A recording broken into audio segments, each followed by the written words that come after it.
Response demand में हूँ और खंडवा से किस्सा कुर्सी का में आपका स्वागत है। हम बात कर रहे हैं इस वक्त खंडवा की, क्योंकि खंडवा के सांसद हमारे साथ है नंद कुमार चौहान जी और नंदू भैया, जो कि मध्य प्रदेश भारतीय जनता पार्टी के अध्यक्ष रहे हैं, कई वर्षों से सांसद है। भाई साहब, मैं आपको कह रहा हूँ, नारे लगाने का वक्त नहीं है, आप अपने नेताओं को कृपया सुनिए। आप भाई साहब थोड़ा खंडवा का नाम इज्जत बचा के रखिए, थोड़ा खंडवा भाई साहब, ये आपके शहर की इज्जत का सवाल है, थोड़ा उसको बचा के रखिए। भारतीय जनता पार्टी से नंदू कुमार चौहान जी हमारे साथ है, परमजीत सिंह नारंग साहब हमारे साथ हैं, जो कि कांग्रेस पार्टी के हैं, सपाक्स से हमारे साथ पीयूष भंसाली जी हैं और मंगलेश तोमर जी हैं करणी सेना से। तो इन चारों से हम बात करेंगे, चुनावी मुद्दों पर बहस करेंगे।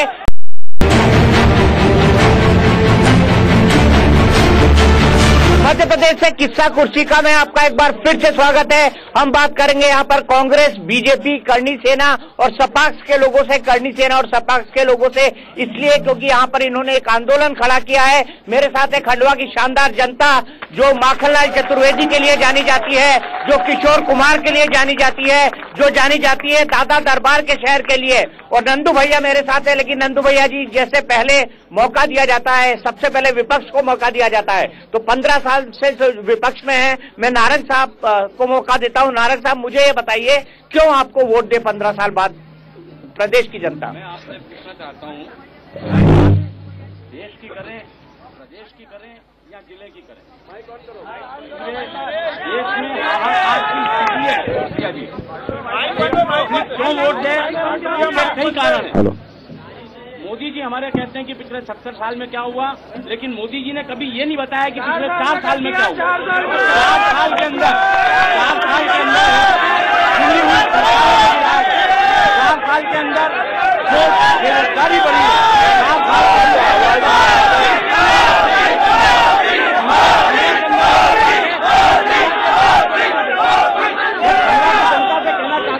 भैया की बात है, भैया की बात है, लेकिन बात उनका माइक शुरू नहीं है भैया, माइक आपका शुरू नहीं है। आपका माइक बदल दीजिए, माइक बदल के दो, आवाज नहीं। मेरा मतलब है, हम ठीक है, शिवराज सिंह जी तो है 14 साल से, अभी 6 महीने बाद आपको पता लग जाएगा कि कौन है।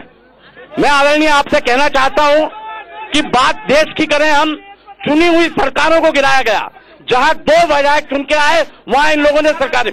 शिवराज सरकार के खिलाफ आपके पास बोलने के लिए कुछ नहीं हुआ है, आप मोदी सरकार के लिए बोले जा रहे हैं। मैं शिवराज, मोदी सरकार, मैं आ रहा हूँ, मैं मोदी जी से शिवराज पे आ रहा हूँ, शिवराज से अपने जिले पे आ रहा हूँ। शिवराज सिंह जी ने 14 साल के अंदर जितनी आत्महत्याएं हमारे प्रदेश के अंदर किसानों ने की हैं, मैं आपको बताऊंगा, उसके आंकड़ों के आप देखिए। 14 साल के अंदर आज अभी इच्छापुर से इंदौर तक आप हमारे साथ चलिए, आपको रस्ते में जाम लगा हुआ मिलेगा, हाथ भर के गड्ढे मिलेंगे। बेरोजगारी इस शहर के अंदर ऐसी, प्रदेश के अंदर ऐसी बढ़ी हुई है कि बेरोजगार हद से आत्महत्याएं कर रहे हैं। किसानों को अपना मुआवजा नहीं मिल रहा है, किसानों को अपने अनाज का पैसा बराबर से नहीं मिल पा रहा है। जल्दी से जवाब दे लेते हैं, फिर आपके पास आऊंगा। नंदू भैया जी, कई सारे आरोप लगा रहे हैं आप पर, कितने आरोप सही है? देखिए, मेरे मित्र परमजीत नारंग जी ने यहाँ पर जो बात कही,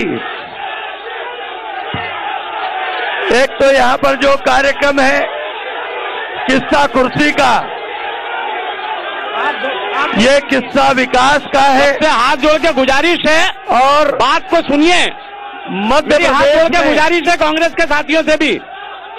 खंडवा की अपनी मध्य प्रदेश में शिवराज सिंह चौहान ने जितना विकास का काम किया है, यहाँ का एक एक नागरिक इस बात को जानता है कि शिवराज सिंह चौहान ने मध्य प्रदेश का जो चहुमुखी विकास करके आया, 60 साल में कांग्रेस ने जो नहीं किया, वो 12 साल में शिवराज सिंह चौहान ने किया है।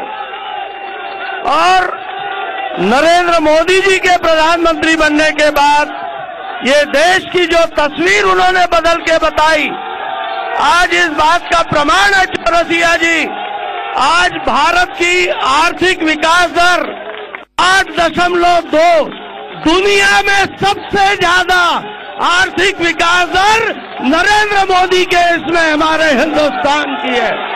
और आज मोदी जी के नेतृत्व में हिंदुस्तान और शिवराज जी के नेतृत्व में मध्य प्रदेश तेजी से विकास के रास्ते पे दौड़ रहा है और इसका जवाब आने वाले 2018 के चुनाव में साथ मिल जाएगा।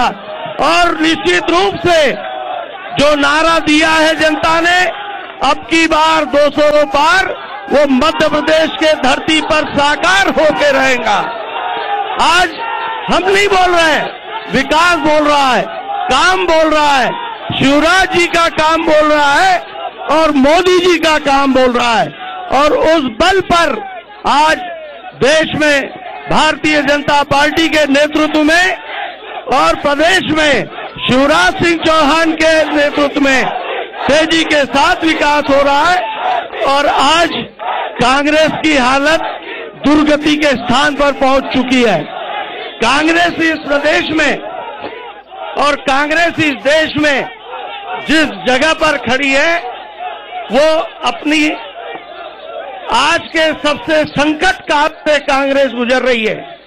अभी अभी आपने देखा होगा, एक तरफ नरेंद्र मोदी जैसा नेतृत्व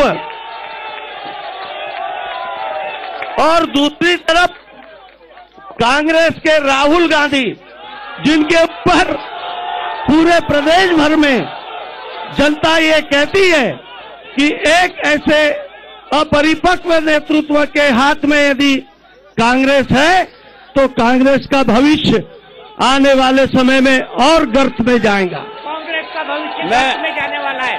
नारायण साहब, मुझे आप बताइए, ये नारा लगा रहे हैं अब की बार 200 पार, अब की बार 200 पार, तो 200 पार जाने वाला है या आपकी नैया पार लगने वाली है? हमारी नैया पार हो चुकी है। चौरसिया जी, 28,000 करोड़ का कर्जा था मध्य प्रदेश पे, 28,000 करोड़ का कर्जा था मध्य प्रदेश पे जब दिग्विजय सिंह जी ने ये सरकार को शिवराज सिंह जी को दिया था। में भी जोड़ा, आज 250 करोड़ रुपए का कर्जा है, 250 करोड़। हाँ, आज 250 करोड़ का कर्जा है। 282 करोड़ डॉलर का कर्जा इंडिया के ऊपर था जब मनमोहन सिंह जी ने दिया। आज 482 करोड़ डॉलर का कर्जा 4 साल के अंदर मोदी जी के ऊपर हो गया है। ये कौन से सरकार चला रहे हैं, ये कैसा देश चला रहे हैं, आप लोग मुझसे ज्यादा जानते हैं। आप लोग क्यों नहीं बताते, मुझे ये नहीं समझ में आता है।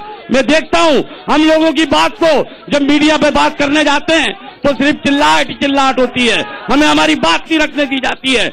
ये प्रजातंत्र के चौथे स्तंभ को भी दबाना चाहते हैं। आप लोगों से अनुरोध है, अब की बार हमारी सरकार बन चुकी है, ये इनकी हताशा ही बता रही है कि अगली बार हमारे राहुल जी प्रधानमंत्री और मध्य प्रदेश में कांग्रेस की सरकार बनेगी, हमको इतना निश्चिंत है।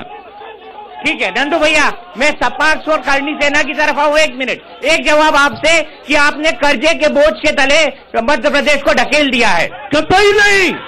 आज शिवराज के राज में आर्थिक रूप से मध्य प्रदेश इतना मजबूत है, इसके पहले कभी नहीं रहा। कांग्रेस के जमाने में कर्मचारियों को तनख्वाह नहीं मिलती थी, पगार नहीं बढ़ता था, ओवरड्राफ्ट की स्थिति रहती थी। शिवराज के 12 साल के राज में एक दिन भी ओवरड्राफ्ट नहीं हुआ, ये रिकॉर्ड है मध्य प्रदेश का। और जिस तेजी से विकास हुआ है ये सारे लोग जानते। पार्टी के रूप में आज कोई कुछ भी कह ले, मध्य प्रदेश की जनता इस बात को जानती है कि शिवराज सिंह चौहान ने जो विकास करके दिखाया 12 साल में, वो कांग्रेस पिछले 60 साल में नहीं कर सकी। 60 सालों में नहीं कर सकी। लेकिन करनी सेना, आप किसका खेल बिगाड़ने के लिए खड़े हुए हैं? आप किसका खेल बिगाड़ने वाले हैं? ये दोनों गा रहे हैं मेरे अंगने में तुम्हारा क्या काम है। जो है नाम वाला वही तो बदनाम है।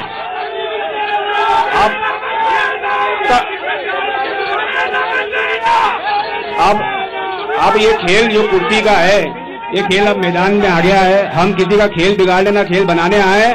हम हर आदमी के दिल की बात जो दोनों पार्टियों ने दबा के रखी थी, उस बात को जनता के मंच पर उठाने आए और इसका परिणाम आपने देखा। लाखों की तादाद में करनी सेवक उज्जैन में महाकुंभ के रूप में इकट्ठा हुए। ये दोनों पार्टियों के मुंह पर तमाचा है। दोनों पार्टियों के मुंह क्या तमाचा है? या आपकी सरकार के मुंह पे तमाचा है जो इन्होंने किया उज्जैन के अंदर? देखिए, ये करणी सेना अपनी बात को लोकतांत्रिक तरीके से सामने रख रही है। लोकतंत्र में सबको अपनी बात रखने का हक और अधिकार है। जहां तक ये देश की परिस्थितियां हैं, उन परिस्थितियों के हिसाब से आज हमारे हिंदुस्तान में जो एक्ट लागू है वो पहले के समय से था, उसी को बरकरार रखा गया है। करणी सेना या सपाक्स अपनी फीलिंग, अपनी भावनाएं लोकतांत्रिक तरीके से यदि प्रदर्शित कर रहे हैं तो हमको उसमें कोई आपत्ति नहीं है। लेकिन एक बात मैं आपको बता तो काटेंगे कि मध्य प्रदेश में और देश में किसी भी वर्ग और समुदाय के साथ अन्याय नहीं होगा। अन्याय नहीं होगा। आपको लगता है अन्याय हो रहा है किसी वर्ग विशेष के साथ? हेलो दीपक जी, मैं कहना चाहूंगा, आपने कहा कि मेरे अंगने में तुम्हारा क्या काम है। सन 2014 के आंकड़े मेरे पास है, नेशनल इलेक्शन स्टडी का सर्वे है। भारतीय जनता पार्टी को 54.1% वोट सवर्ण समाज ने देके विजयी बनाया था। सवर्ण समाज को आज काला कानून बना के अंदर डालने की योजना बना ली है। अब आप अंगने में काम क्या, अंगने ही बिगाड़ दिया है। सवर्ण समाज को जो ये काला कानून इन्होंने दिया है, उस काले कानून के तहत आज पूरा सवर्ण समाज नाराज है। आज की स्थिति ऐसी है कि अगर आप 302 में जमानत हो सकती है, 302 में जांच का प्रावधान है। अगर आपने कुछ भी नहीं करा, किसी को विदेश निकालना है, किसी को देश निकालना है, वो तुरंत FIR करेगा और सवर्ण अंदर हो जाएगा। आप भी इनके साथ थे, आप भी इनके साथ थे, आप भी इनके साथ खड़े हुए थे। मैं तो हमेशा से संविधान के साथ है। कांग्रेस का हर कार्यकर्ता संविधान के साथ है। लेकिन ये तो राजीव गांधी ने शुरू किया था। राजीव गांधी का टाइम से शुरू हुआ है। नहीं, आपकी गलत बात, लेकिन बिल्कुल गलत बात है। आप गलत अधिकार नहीं दिया था। ये तो बाद में कानून बनाया गया। आप जानकारी दुरुस्त कर लीजिए। उस वक्त क्या परिस्थितियां थी, उन परिस्थितियों में क्यों हुआ? मैं तो जब छोटा था, लेकिन जब से मैंने होश संभाला है तो कांग्रेस ने किसी विशेष वर्ग की बात नहीं, उसने तो पूरे हिंदुस्तान की बात कही है। और हिंदुस्तान हमारा एक गुलदस्ता है। लेकिन हर फूलों का, देखिए, सभी समाज की बात आप करते हैं, लेकिन राहुल गांधी एकाएक शिव भक्त बन गए, कैलाश मानसरोवर जाने लगे, तिलक लगाने लगे। तिलक राहुल गांधी जी को शिव भक्त बनने का अधिकार नहीं है। राहुल जी को मंदिर में जाने का नहीं। मोदी जी अभी टोपी पहन ले तो ठीक है, राहुल जी अमरनाथ गए। यदि राहुल जी मंदिर गए हैं तो उसमें क्या नया हो गया, क्या गलत हो गया? चौरसिया जी, आप जाते हैं कि नहीं मंदिर? आप मंदिर माथा टेकते हैं कि नहीं? ठीक है, मुझे आप बताइए, राहुल गांधी ने नया मंदिर जाना शुरू किया है, सॉफ्ट हिंदुत्व का कार्ड खेल रहे हैं। आप मुझे ये बताइए कि क्या सॉफ्ट हिंदुत्व का कार्ड चल पाएगा मध्य प्रदेश के अंदर? उनको लगा गुजरात में चल गया तो मध्य प्रदेश में भी चल जाएगा। हम तो का कार्ड, नरेंद्र मोदी जी इंसानियत का कार्ड चलते हैं, भारतीयता का कार्ड चलते हैं, राष्ट्रवाद का कार्ड चलते हैं। हिंदुस्तान में रहने वाला वो हर नागरिक जो यहाँ के मिट्टी से, देश से प्यार करता है, वो सबके प्रति हमारी पार्टी और सरकार वचनबद्ध है और कमिटेड है। और हमारी सरकार की तरफ से आज तमाम गरीबों के लिए जो योजनाएं शुरू की गई है, प्रधानमंत्री आवास योजना में हिंदू को भी घर मिल रहा है, तो भाइयों को भी घर मिल रहा है, अनुसूचित लोगों को भी घर मिल रहा है। सब समाज को साथ में आगे है बढ़ते जाना, इस मंत्र के साथ नरेंद्र मोदी जी, शिवराज सिंह चौहान काम कर रहे हैं। इसी मंत्र के साथ काम कर रहे हैं। जनता के पास चलते हैं सबसे पहले यहाँ पर बताइए क्या सवाल है आपका? भागेंगे नहीं। एक मिनट। शिवराज सिंह ने बहुत सारे कार्य किए। अभी 200 रुपए लाइट का बिल, और अभी बहुत सड़कें, और मुख्यमंत्री तीर्थयात्रा योजना, हर परिवार को, हर गरीब परिवार खुश है। ठीक है, सवाल नहीं है। खंडवा जैसा एक मिनट, हम 15 साल पहले जाएंगे दिग्विजय सिंह ने क्या क्या नहीं दिया था, आज भारतीय जनता पार्टी ने क्या दिया है, यह जनता जान रही है। सभी योजना, उज्ज्वला योजना मोदी सरकार ने, दिग्विजय सिंह के समय में क्या हालत थी? मैं सवाल से बोल रहा हूँ, एक मिनट जनाब, एक मिनट, ये बाहर के लालों का संघर्ष नहीं है, इन्हें खंडवास का निशान समाज के लिए घातक है। हम सब समाज को एक कर रहे हैं, मतलब साथ में जिंदाबाद करनी सेना जिंदाबाद माइकल लाल जो ठीक है, हम वापस चलते हैं। मुझे ऐसा लग रहा है कि यहाँ की जनता जो है सवाल पूछने में इंटरेस्ट नहीं ले रही है, उनको हंगामा करना है। हंगामा मत करिए कृपया, मैं यही रिक्वेस्ट करता हूँ आपसे। नंदू भैया, मैं बहस को आपसे आगे बढ़ाता हूँ, उससे पहले करनी सेना के पास चलता हूँ। मुझे यह बताइए कि आप पॉलिटिकल विकल्प के तौर पर अपने आप को देख रहे हैं या नहीं? कतई नहीं। हमारा कोई आगे कोई ऐसा कोई योजना नहीं है, ना हम कोई सक्रिय राजनीति मानना चाहते हैं। हम हर दलित की, हर आम की, हर वो आदमी की लड़ाई लड़ना चाहते हैं जो अपने अधिकारों से वंचित है, जो इस पार्टियों के एक अधिकार में दबा। ये नहीं लड़ रहे, ये नहीं लड़ रहे वो लड़ाई, वो अपनी लड़ाई आप लड़े, हमारी लड़ाई हम लड़े हमारे तरीके से। लेकिन आप राजनीतिक विकल्प नहीं है। बिल्कुल नहीं, ये राजनीतिक विकल्प नहीं है तो ये माइनस होते हैं। सपाक्स क्या राजनीतिक विकल्प देगा? सपाक्स क्या राजनीतिक विकल्प देगा? चुनाव में अपने कैंडिडेट खड़ा करेगा? देखिए, सपाक्स ने अभी तय नहीं करा है। अगर बीजेपी, भारतीय जनता पार्टी एक कानून बदल देती है, कानून में सुधार कर देती है तो हमें कोई दिक्कत नहीं है, और अगर नहीं करती है तो उसके लिए भी सोचना पड़ेगा। उसके लिए सोचना पड़ेगा। क्या आप कानून में बदलाव करेंगे? देखिए, ये तो राष्ट्रीय नेतृत्व से जुड़ा हुआ सवाल, और ये मामले में मैं आपसे एक ही बात कहूंगा कि हमारे देश में हर वर्ग को अपनी बात अधिकार है, लेकिन कानून जो बना, कांग्रेस के जमाने से जो कानून चला आ रहा था और आज भी एक पार्टी सर्वसम्मति से इस किया, यदि उसकी कोई त्रुटियां हैं तो आगे उस पर विचार की केंद्रीय नेतृत्व करेगा। विचार किया जाएगा। विचार करने से आप संतुष्ट हैं? ये कह रहे हैं कि अगर उसकी त्रुटियां हैं तो उस पर विचार किया जाएगा। विचार करने से आप संतुष्ट हैं? बिल्कुल संतुष्ट नहीं है। इनको ये सोचना चाहिए 54.1% लोग पिछले चुनाव में 54.1% जनता ने वोट देके इन्हें जिताया था। अगर ये विचार ही करते रहेंगे तो ये साफ हो जाएंगे। इस बार हमने मन बना रखा है नोटा को वोट देने का। नोटा इस बार 54% पे आएगा। भारतीय संविधान और भारत सरकार को नोटा कभी 54% पे नहीं आ सकता। नोटा कभी सारे सवर्ण एक है। लेकिन फिर भी ये जीत जाएंगे, ये हार जाएंगे, ये जीत जाएंगे, वो हार जाएंगे। संघर्ष मिलकर करेंगे। आप मुझे बताइए कि जो ये कह रहे हैं कि नहीं हम वेट एंड वॉच करेंगे, नोटा पर वोट करेंगे, क्या आपको लगता है ये राजनीतिक परिस्थितियां मध्य प्रदेश में हैं कि नोटा के बटन पर हाथ दबाया जाए या नोटा को प्रेस किया जाए? नहीं, हर आदमी को वोट देना चाहिए। हर आदमी को वोट देने का अधिकार है। उनकी जहां इच्छा हो वहां दे, और कोई कहीं भी वोट दे।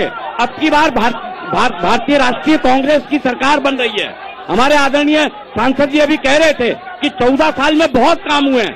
14 साल के अंदर भारतीय जनता पार्टी के कार्यकर्ताओं का विकास हुआ है, न कि मध्य प्रदेश का विकास हुआ है। मध्य प्रदेश में अभी भाई साहब त्राही मची हुई है। किसान आत्महत्या करने को विवश है। किसान घर में अन्न का पैसा ले जा नहीं पा रहा है। मैं सबसे पहले आपको बताना चाहूंगा, आदरणीय मोदी जी ने डिजिटल इंडिया तो कर दिया, लेकिन डिजिटल करने की सिखाया है किसी को? कैसे चेक बनाना सिखाया है? हमारा पढ़े लिखे आदमियों की हमारे यहाँ संख्या कम है, और उसके बाद हम लोग को एक ही दिन में धार देते हैं कि आज नोटबंदी कर दी, कल से आपको कैश लेना है। तो इन सब बातों के लिए इनको विचार करना होगा। लेकिन नंदू भैया, ऐसा क्या है कि एग्रीकल्चर प्रोडक्शन में मध्य प्रदेश हाईएस्ट है, लेकिन फिर भी किसान आलू फेंक रहा है, किसान प्याज फेंक रहा है, किसान जो है सब्जियां फेंक रहा है। भावांतर योजना में हिंदुस्तान में अकेला मध्य प्रदेश है जिसने भावांतर योजना के तहत प्याज खरीदा है, जिसने भावांतर योजना के तहत दालें खरीदी है। और मध्य प्रदेश के किसान को शिवराज सिंह चौहान ने जितना दिया है, इसके पहले कभी किसी सरकार ने नहीं दिया। दिया है भैया, दिया है क्या शिवराज सिंह चौहान की सरकार ने? मैं आपके पास आता हूँ, बोलिए। जैसे मैं 2 सेकंड आरक्षण के मुद्दे पे जो बात चल रही है, देखिए, भाजपा को हमेशा कांग्रेस ने कहा है बनियों की पार्टी, ठीक है। आज बनियों की पार्टी ने अगर जरा सा पक्ष, मैं ये नहीं कहता हूं कि विचार विमर्श चल रहा है, सब कुछ हो रहा है, मगर बनियों की पार्टी ने जरा सा ST वर्ग के लिए या किसी के लिए थोड़ा सा कुछ कर दिया है। सामान्य कल भी भाजपा के साथ था, आज भी है, और अगर थोड़ा सा कुछ हुआ है तो आज कांग्रेस का स्टैंड जानिए कि इस विषय पे कांग्रेस की क्या राय है। भाजपा ने तो सबको साथ लेके चलने का तो ठीक है। इनका ये कहना है कि कांग्रेस जो है वो अपना स्टैंड साफ करे कि SC/ST एक्ट पर कांग्रेस का स्टैंड क्या है। मैंने आपसे पहले भी कहा है चौरसिया जी, कांग्रेस कभी भी संविधान में विश्वास रखती है। संविधान की पीठ ये बात जो तय करेगी वही मानेंगे और वही कांग्रेसमैन मानता है। 40 साल से कांग्रेसमैन कभी वोट लेने के लिए कभी न अगले की बात करेगा, न पिछड़े की करेगा, न सामान्य की करेगा, न हरिजन की करेगा। जब इनके हितों की बात होगी हम सरकार बनाएंगे, जो जितना अधिकार है उस अधिकार को हम पूरे तरीके से रखेंगे। ठीक है, आप बताइए क्या आपको लगता है कि कांग्रेस और जो बीजेपी का स्टैंड है वो आपके लिए समाधान कारक है, आपको सॉल्यूशन देता है? दीपक जी, 40 साल से जो पार्टी ने भारत पे शासन किया हो, वो 40 साल के बाद आज दलितों की ये हालत है, आप इस पे आंकड़ा लगा सकते हैं। ये पूरा कुर्सी का खेल है, ये सारा कुर्सी का खेल है। ये भी पद पे आने के बाद वही बंसी बजाएंगे जो आज भारतीय जनता पार्टी बजा रही है। ये भी बंसी बजाएंगे। लेकिन हमारी एक बहन है, वो एक सवाल पूछना चाहती है। जी दीदी पूछे। मैं ये पूछना चाहती हूँ सभी पार्टी से, देखिए इतने सालों से कांग्रेस ने काम किया, लेकिन बीजेपी ने जो काम किया वो कांग्रेस ने कभी काम नहीं किया। महिलाओं के लिए चाहे वो जननी हो। लेकिन महिलाओं के सबसे ज्यादा बलात्कार मध्य प्रदेश में होते हैं, मध्य प्रदेश में होते हैं। मेरी बात सुनिए, क्योंकि कांग्रेस का कानून बना है, कांग्रेस का कानून लचीला था, अभी बीजेपी का नया कानून बना, और उस नए कानून में जो संशोधन हुआ, बलात्कारी को तुरंत सजा दी जाएगी, कांग्रेस। ठीक है, नहीं, एक मिनट, मैं शुरुआत में यहाँ से शुरू करता हूँ। नंदू भैया, बात हो रही है काम की, बात हो रही है 15 साल के बाद की, लेकिन 15 साल के बाद तो कोई भी किसी से उग जाता है, तो आपको ये डर नहीं है कि आपसे लोग उग जाएंगे बहुत जल्दी? बिल्कुल नहीं। 15 साल के बाद तो शिवराज जी के प्रति जनता में और आकर्षण पैदा हुआ है, और मोदी जी और शिवराज के मुकाबले इस हिंदुस्तान में किसी भी दल के पास ऐसे पॉपुलर लीडर नहीं है। पूरा हिंदुस्तान मोदी के साथ खड़ा है और पूरा मध्य प्रदेश शिवराज सिंह चौहान के साथ खड़ा है। पूरा मध्य प्रदेश दीपक जी, आप बताइए। सर, मैं ये पूछना चाहता हूँ कि यहाँ पर करनी सेना को बुलाया और सपाक्ष को बुलाया, क्या ST/ST का कोई नुमाइंदा यहाँ नहीं है? चलिए आप बोलिए उनकी तरफ से। मैं भीम समुदाय का एक सदस्य हूँ, वाल्मीकि समाज से संबंध रखता हूँ, नामकरण भी वाले। आपने ST/ST के आदमी को क्यों नहीं बुलाया? यहाँ आपने मंच देना था ST/ST के आदमी को, आपको रखना चाहिए, यह आपकी गलती है। आप अपनी बात रखिए, आप क्या कहना चाहते हैं, आप अपनी बात रखिए। बोलना चाहता हूँ निजीकरण से। 6 लाख लोग भोपाल में इकट्ठा हो रहे 24 तारीख को आजाद से सत्याग्रह में, और SC/ST एक्ट में भाजपा और कांग्रेस दोनों ने विरोध किया है। किस मुंह से वोट मांगने आएंगे ये लोग? SC/ST का किस मुंह से वोट मांगने आएंगे? निजीकरण से बोलना चाहता हूँ, निजीकरण से। इन लोगों ने ना पहले 5500 रुपए। माइक छोड़ो, ये तरीका ठीक नहीं है। ये तरीका ठीक नहीं है। अच्छा नंदू भैया, मुझे ये बताइए कि चुनाव शुरू हो चुके हैं, आपको लगता नहीं कि आपने जो टारगेट रखा है 220 का वो बिल्कुल इम्पॉसिबल है? ये मध्य प्रदेश की इबारत आप लिख ले। इस 2018 के चुनाव में मध्य प्रदेश में 200 सीटें भाजपा जीतकर और यहाँ पे शिवराज जी फिर सरकार बनाएंगे, इसमें किसी प्रकार का संशय नहीं है। जनता शिवराज जी के साथ है और हिंदुस्तान मोदी जी के साथ है, और आज पूरे देश का रुझान है। नरेंद्र मोदी ने जो किया है, देश की पूरी जनता मोदी जी को पसंद करती है, और शिवराज जी ने जो मध्य प्रदेश में किया है, प्रदेश की पूरी जनता मुख्यमंत्री के रूप में शिवराज जी को पसंद करती है। मैं आपसे जानना चाहता हूं नारायण साहब, पेट्रोल डीजल के बारे में आप क्या कहना चाहेंगे? पेट्रोल डीजल की कीमतों के बारे में। पेट्रोल डीजल की कीमतों के बारे में यही कहना चाहूंगा कि $130 जब क्रूड हुआ करता था तो हमने 60 रुपए डीजल बेचा, तो हमारे आदरणीय मुख्यमंत्री जी साइकिल के ऊपर पार्लियामेंट चले गए थे। अभी क्या हुआ? अब पार्लियामेंट अपने विधानसभा में क्यों नहीं जा रहे हैं? साइकिल के ऊपर 78-89 रुपए डीजल हो गया है, 91 रुपए पेट्रोल हो गया है। ये क्यों नहीं जवाब दे रहे हैं आप? मैं आपसे ये बताना चाहता हूँ, ये झूठ बहुत जोर से बोलते हैं, इनको झूठ बोलने की आदत है। लेकिन आपको बताऊंगा 200 सीटें कांग्रेस की आ रही है। नंदू भैया 200 सीटें अब की बार कांग्रेस की आ रही हैं, और नहीं तो अगली बार हम तुम यहाँ फिर खड़े होंगे और आपको पता लगेगा कि कौन ने सच बोला और किसने झूठ बोला। नहीं, मैं आपसे एक बात कह रहा हूँ, एक बात कहना चाहता हूँ, मैं एक बात कहना चाहता हूँ। क्या खंडवा की यही इज्जत रखना चाहते हैं आप? क्या खंडवा की यही इज्जत रखना चाहते हैं आप? क्या खंडवा की यही इज्जत रखना चाहते हैं आप? क्या खंडवा की यही इज्जत रखना चाहते हैं आप? नंदू भैया, मैं आपसे रिक्वेस्ट करूंगा कि आप इनको कहें कि पीछे हो जाएं। थोड़ा सा सब लोग पीछे हो जाओ, कार्यक्रम को गरिमामय तरीके से होने दो, अपनी बात वहीं से कहो, इधर मत आइए, आगे मत आइए।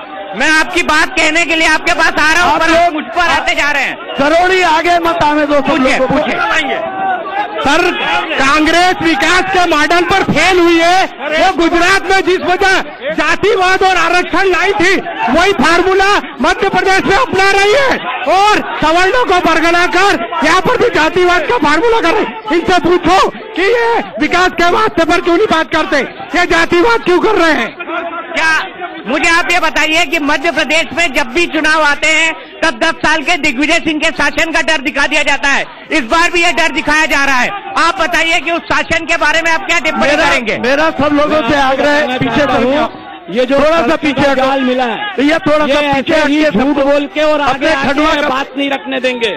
ये हम आज नहीं, सब लोग बरसों से यही देख रहे हैं। मैं आपको बताना चाहता हूँ, दिग्विजय सिंह का स्वर्णिम काल रहा है। थोड़ा सा पीछे को, हम ये जो सड़कों का पूरा जाल मध्य प्रदेश में है, ये दिग्विजय सिंह पीछे दावा दिया गया है। करोड़ी ये जो आज हम गाड़ियों के और पेट्रोल के अंदर घूम रहे हैं, ये उस वक्त की बात है।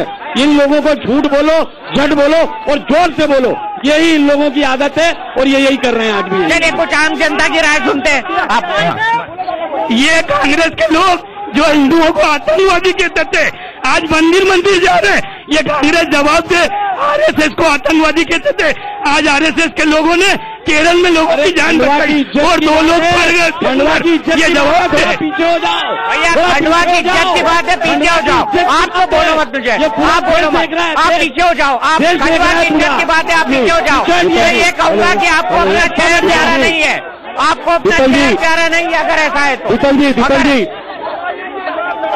एक मिनट जी बताइए, बताइए। दीपक जी, मैं ये कहना चाह रहा हूँ यहाँ पर कि ये जनता का सैलाब आप देख रहे हैं। जनता को पार्टियां बोलने ही नहीं देती है, जनता को पार्टियां बोलने ही देती है, जिसकी ये निष्पत्ति दिख रही है। आज मैं ये कहना चाह रहा हूँ कि बीजेपी हो चाहे कांग्रेस हो चाहे कोई भी पार्टी हो, सत्ता में आने के लिए बस भाई भाई को लड़ा दो, भाई भाई को लड़ा दो और वोट पालो, सरकार बना लो। आज सवर्ण पे जो कानून बनाया है, वो कानून जो है दूध में नींबू निचोड़ने जैसा है। दीपक जी, आज सवर्ण पे जो कानून बनाया है इन्होंने, वो दूध में नींबू निचोड़ने जैसा है। आज सारे के सारे सवर्ण खिलाफ में है। बिल्कुल ठीक। कुछ कागज लेकर आए, बताइए, आप बताइए, अपनी बात बताइए। बोलिए सर, ये हम पे झूठी कार्रवाई कर रहे हैं, ये सभी प्रशासन हम पे झूठी कार्रवाई कर रहे हैं। कोई नेता इसका जवाब नहीं दे रहा। हम सभी नेता से बोलना चाहते हैं, बीजेपी और कांग्रेस दोनों कर एक आदमी बोले ना यार, तब बोलोगे तो किसको क्या सुनाई पड़ेगा? पूरे खंडवा में भय का माहौल पैदा कर दिया है। 107 के 16, 110 के कार्रवाई करे जा रहे हैं। खंडवा 11 बजे बंद हो जा रहा है। हमारे त्योहार करने के गणेश जी के पर 11 बजे खंडवा बंद हो जा रहा है। ये शासन की इतनी ताकत है और परेशानी एक भी कांग्रेस हो चाहे बीजेपी कोई इसका वेतन नहीं ले रही।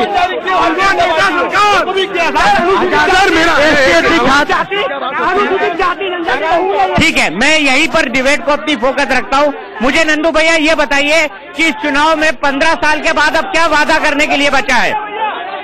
हमारा वादा है विकास विकास विकास और सबका साथ और सबका विकास।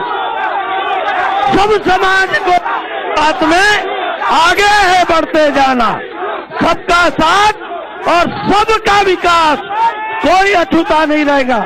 हम सबको साथ लेकर चलने वाले लोग हैं और निश्चित रूप से हिंदुस्तान नरेंद्र मोदी के साथ चलने के लिए खड़ा है और मध्य प्रदेश आने वाले विधानसभा के चुनाव में शिवराज सिंह चौहान के साथ चलने के लिए खड़ा है। चलिए ठीक है, आप बताइए। मैं वीरेंद्र सिंह गौतम इनसे पूछना चाहता हूँ, 15 बार या 25 बार जीविका है, 25 साल से चूतिया बना रहा, खंडवा को कुछ नहीं किया, कोई उद्योग नहीं आया, कुछ नहीं आया, पूरा भ्रष्टाचार खंडवा पूरा खंडर बना दिया है सांसद जी ने। ये संसद जी ने कोई खंडवा में कोई काम नहीं किया है। अरुण यादव भी सांसद थे, अरुण यादव भी सांसद थे। भैया ये क्या हो रहा है? एक मिनट। मैं अभी कांग्रेस के हमारे प्रवक्ता जो हैं यहाँ, उन्होंने बोला कि दिग्विजय सिंह का स्वर्णिम काल था। मैं पूछना चाहता हूँ कि जहाँ पे बिजली भी नहीं थी, रोड भी नहीं थे, अगर ऐसा स्वर्णिम काल है तो हमको अब ऐसा स्वर्णिम काल नहीं चाहिए। हमको दीपक जी, इनका ये कहना है कि दिग्विजय सिंह ने अपने जमाने में ना बिजली दी, ना सड़क दिया, ना पानी दिया। अगर वो स्वर्णिम काल था तो हमको ऐसा स्वर्णिम काल नहीं चाहिए। सागर कब हुआ?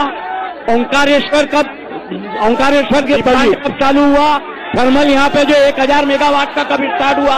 मैं कहना चाहता हूँ ये सबका साथ सबका विकास करने वाले लोग, पिछली बार मोदी जी आए थे, 15 लाख रुपए डाल देंगे दीपक जी, 2 करोड़ आदमियों को रोजगार देंगे दीपक जी, हर हाथ को हर काम लगाम देंगे। कहाँ गया वो? अब फिर चुनाव आया है, फिर सबका हाथ सबका विकास भारतीय जनता पार्टी का होगा, ये देश का नहीं होगा। देश कर्त में जा रहा है। भैया सबसे बड़ा आरोप आप पर ये लगता है कि विकास भारतीय जनता पार्टी के नेताओं और ठेकेदारों का हुआ है और किसी का विकास नहीं हुआ? का हो रहा है। करोड़ों गरीबों को प्रधानमंत्री आवास में घर मिले हैं 1.5 लाख रुपए के, और शहर खंडवा में 2.5 लाख रुपए के घर मिले हैं। उज्ज्वला योजना में करोड़ों गरीबों को गैस कनेक्शन मिले हैं। मोदी के राज में और शिवराज के राज में आज गरीबों को जितना मिल रहा है इसके पहले कभी नहीं मिला। और ये पूरी खंडवा की जनता दी, प्रदेश की जनता और हिंदुस्तान की जनता जानती है, बहुत अच्छे से जानती है। और आने वाले वक्त में ये सबके सामने आ जाएगा। देश मोदी के साथ खड़ा है और प्रदेश शिवराज सिंह चौहान के साथ खड़ा है। अब की बार 200 पार इस मध्य प्रदेश के धरती पे साकार होगा। आप दीपक जी एक मिनट दीपक जी, मैं इस मंच के माध्यम से दोनों पार्टी के नुमाइंदे यहाँ खड़े हुए हैं। मैं सवाल करना चाहता हूँ कि आज जो उज्जैन में 16 तारीख को महाकुंभ हुआ, इतनी बड़ी जनसंख्या में हर वर्ग का हर समाज का बंदा वहाँ गया, क्या इतनी बड़ी संख्या को ये इग्नोर करेंगे? क्या इतनी बड़ी जनसंख्या के आंदोलन को ये ध्यान देंगे?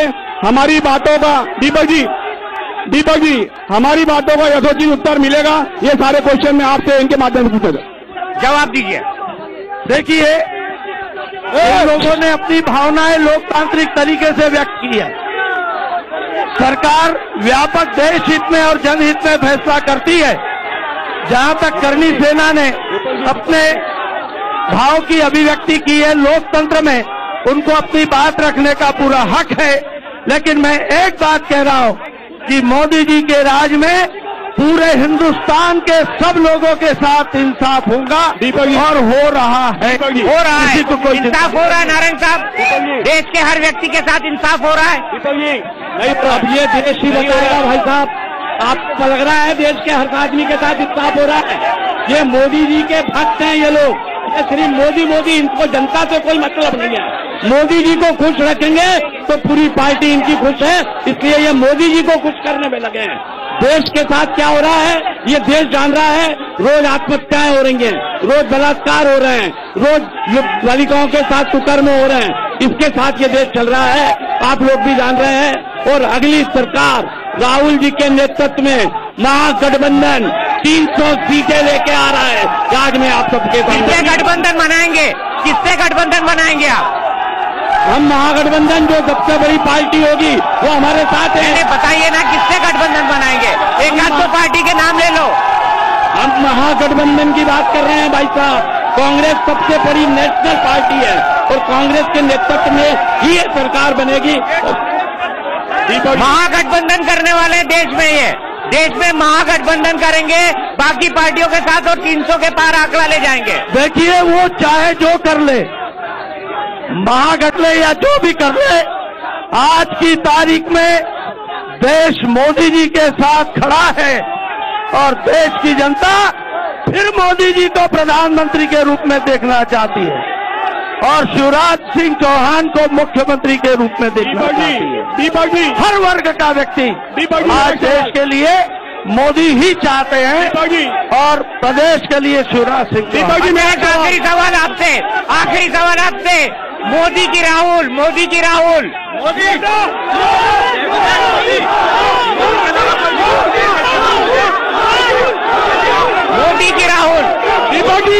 चलिए मेरे साथ इस बात को कितना मेरा एक सवाल